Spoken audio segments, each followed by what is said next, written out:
Bien, bendiciones mis hermanos y mis hermanas, soy vuestro hermano Emilio y Biblias al Descubierto. Me complace poder compartir con todos vosotros un nuevo audio acerca del libro de dispensacionalismo de hoy de Charles Ridley.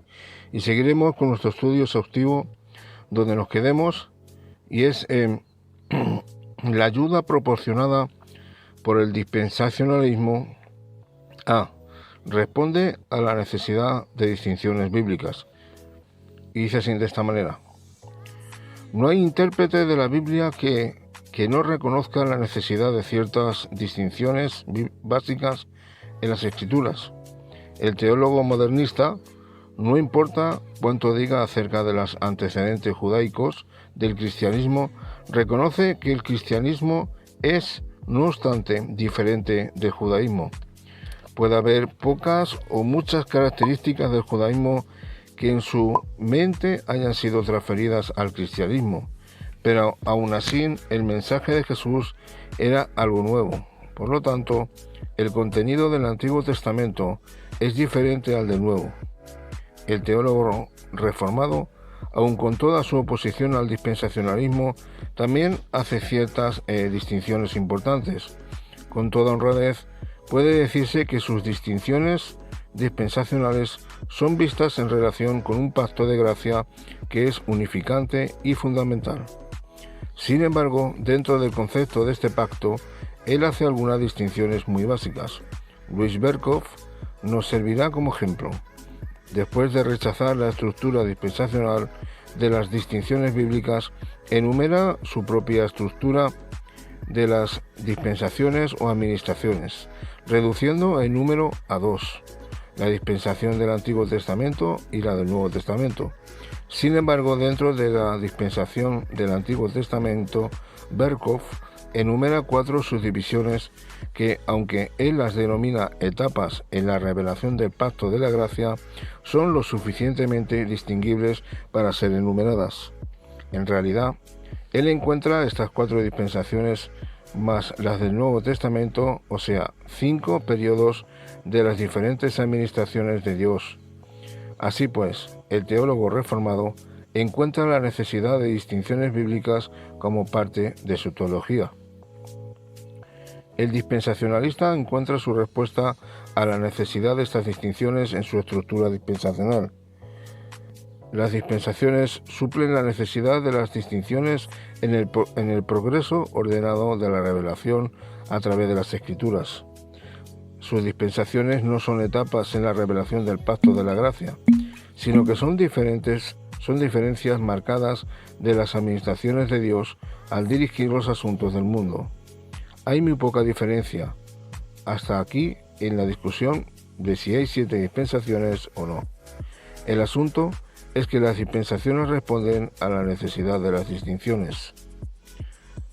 Todos los intérpretes creen en la necesidad de distinciones. Obviamente, esto no prueba que las distinciones de los dispensacionalistas son las correctas, pero sí demuestra que la necesidad de distinciones como algo básico para la correcta interpretación de las Escrituras es reconocida. Hay algo de verdad en la declaración de que toda persona que confía en la sangre de Cristo, en vez de traer un animal sacrificado, es un dispensacionalista, y toda persona que observa el primer día de la semana en vez del séptimo es un dispensacionalista. Esto es verdad simplemente porque toda persona que no trae un animal sacrificado o que no observa el sábado reconoce la necesidad de hacer distinciones en la interpretación de la Biblia. El dispensacionalismo cree que su sistema suple la respuesta a esta necesidad. B. El dispensacionalismo responde a la necesidad de una filosofía de la historia. Las Escrituras como tales no son una filosofía de la historia, pero sí contienen dicha filosofía. Es verdad que la Biblia trata de ideas, pero de ideas que son interpretaciones de eventos históricos. Esta interpretación del significado de eventos históricos es la tarea de la teología, y es una tarea que no carece de problemas. El mayor de estos es que tanto la teología del pacto como la dispensacional proclaman representar la verdadera filosofía de la historia contenida en las Escrituras.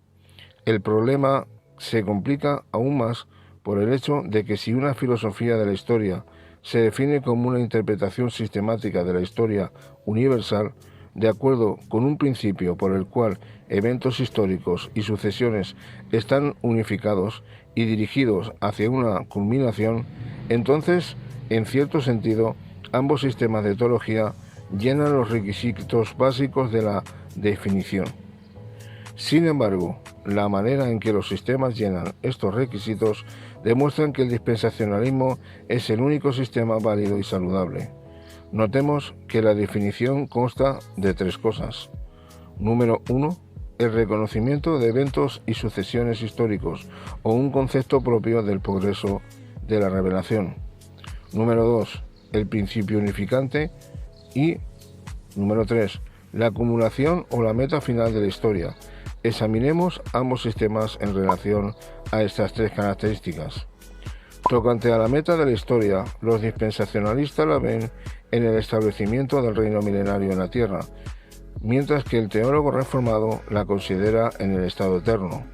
Esto no significa que los dispensacionalistas tengan en poco la gloria del estado eterno, pero ellos insisten que la manifestación de la gloria de Dios, quien es soberano en la historia humana, tiene que contemplarse en los actuales cielos y tierra, como también en un nuevo cielo y una nueva tierra. Este concepto de la relación de la meta de la historia dentro del tiempo es a la vez optimista y concuerda con los requisitos de la definición. El punto de vista reformado, el cual ve el curso de la historia continuando la lucha presente entre el bien y el mal hasta que termina el comienzo de la eternidad, obviamente no tiene ninguna meta dentro de la historia temporal y es por lo tanto pesimista. McLean señala este contraste muy claramente cuando dice acerca de la teología del pacto. Conforme a este concepto, tanto el bien como el mal continúan desarrollándose paralelamente a través de la historia humana.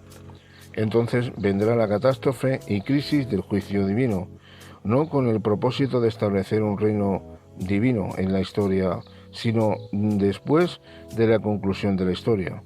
De esa manera la historia se convierte en un vestíbulo preparatorio para la eternidad. Esta es un corredor estrecho, atestado y oscuro, una clase de salón de espera, conduciendo a la nada dentro del proceso histórico, pero solamente preparado para ser abandonado finalmente por una asistencia ideal en otro plano. Tal concepto de la historia parece ser indebidamente pesimista a la luz de la revelación bíblica. Así pues, en relación con la meta en una filosofía adecuada de la historia, solamente el dispensacionalismo, con su dispensación consumadora en el milenio, ofrece un sistema satisfactorio. El segundo requisito de una filosofía de la historia es un principio unificante adecuado. En la teología del pacto, el principio es el pacto de la gracia. Este es el pacto que, según dicen, el Señor hizo con el hombre después de la caída, en el cual Él ofreció la salvación a través de Jesucristo. En resumen, el pacto de la gracia es el plan de Dios para la salvación y, por lo tanto, el principio unificante de la teología del pacto es soteriológico. En el dispensacionalismo, el principio es teológico, o tal vez mejor escatológico, ya que las diferentes dispensaciones revelan la gloria de Dios al manifestar su carácter en las diferentes responsabilidades que culminan en la historia con la gloria milenaria. Esto quiere decir que el dispensacionalismo deje de dar a la salvación su merecido lugar en el propósito de Dios. Este asunto es discutido ampliamente en el capítulo 6. Si la meta de la historia en el milenio terrenal y si la gloria de Dios se ha de manifestarse en este tiempo con presencia literal de Cristo en una manera hasta ahora desconocida, entonces el principio unificante del dispensacionalismo puede decirse que es escatológico, si se mira desde una meta hacia la cual nos dirigimos, o teológico, si se mira desde la autorrevelación en cada dispensación. Aunque el principio dispensacional es mucho más amplio y por lo tanto menos limitado, tiene que admitirse que esto por sí solo no prueba que sea el más válido. Tenemos que considerar también la tercera parte de nuestra definición de una filosofía de la historia. Solamente el dispensacionalismo hace justicia al concepto adecuado de la revelación progresiva. La teología del pacto no incluye en su sistema diferentes modos de la administración del pacto de la gracia, y aunque esos modos pudiesen dar la apariencia de una idea de revelación progresiva, en la práctica hay una rigidez extrema en la teología del pacto. James Orr, quien es un teólogo reformado, critica dicho sistema sobre este mismo tópico. Deja de captar la verdadera idea de desarrollo y por medio de un sistema artificial de tipología y de interpretación alegorizada ha buscado leer el retrospecto prácticamente todo el Nuevo Testamento en el Antiguo, pero su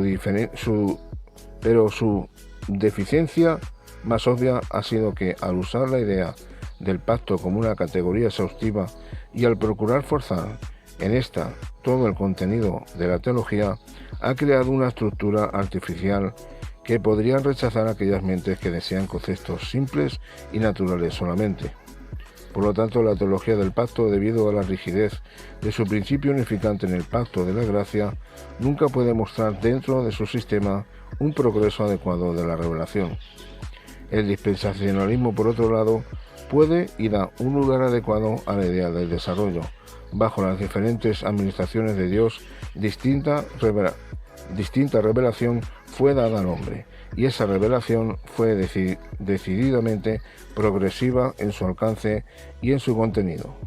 Aunque hay similitudes en las distintas dispensaciones, estas son parte de un verdadero desarrollo y no el resultado de emplear el principio unificante del pacto de la gracia. Las manifestaciones específicas de la voluntad de Dios en cada dispensación son designadas para una función plena y específica en el progreso de la revelación divina a través de las edades. Solamente el dispensacionalismo puede mostrar los eventos a las sucesiones y las sucesiones históricas a la luz de ellos mismos y no hacer que se reflejen en la luz artificial de un pacto general.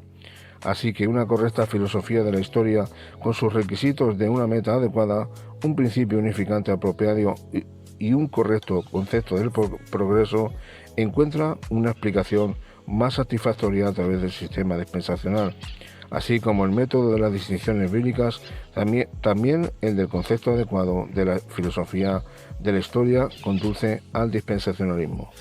Bien, nos quedamos hasta aquí. El próximo audio sería la C.